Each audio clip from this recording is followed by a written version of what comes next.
Aujourd'hui, nous allons parler de la pression de l'air et je vais vous expliquer ce qu'est la pression d'un gaz.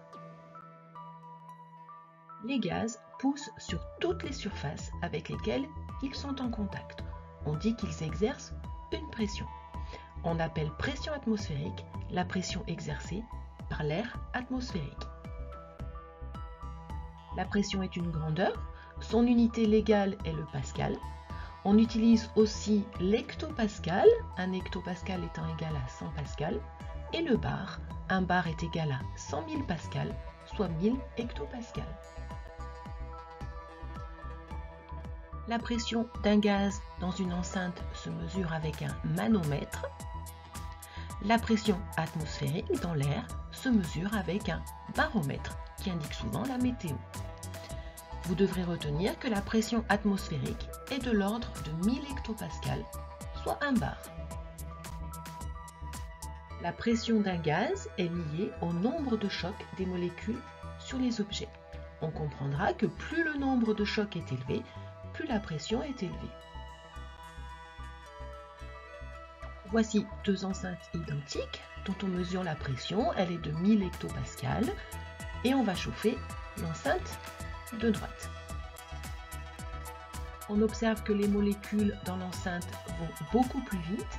Le nombre de chocs des molécules sur les parois est beaucoup plus grand. De ce fait, la pression dans l'enceinte augmente. La pression indiquée par le manomètre est de 1000 hectopascal. Si on enlève des molécules, la pression va diminuer car le nombre de chocs des molécules sur les parois va diminuer aussi. Voici une seringue. À l'intérieur de la seringue et à l'extérieur de la seringue, on a la pression atmosphérique, soit 1000 hectopascal. Nous allons tirer sur le piston. À l'intérieur de la seringue, les molécules ont plus d'espace. Il y a moins de chocs sur les parois. La pression va donc diminuer.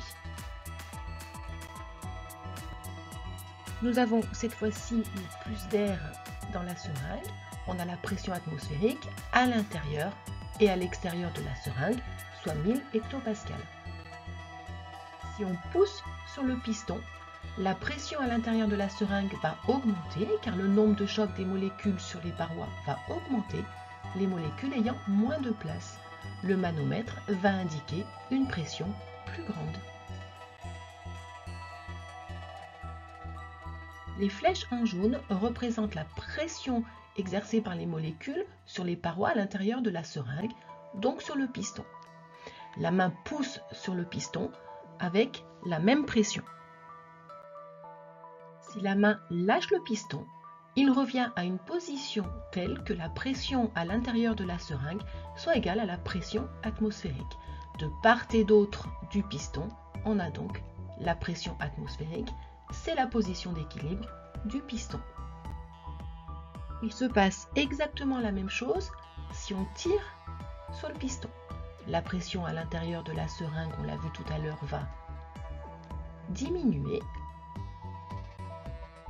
Si on lâche le piston, il va revenir à sa position d'équilibre de façon à ce qu'il y ait la pression atmosphérique de part et d'autre du piston.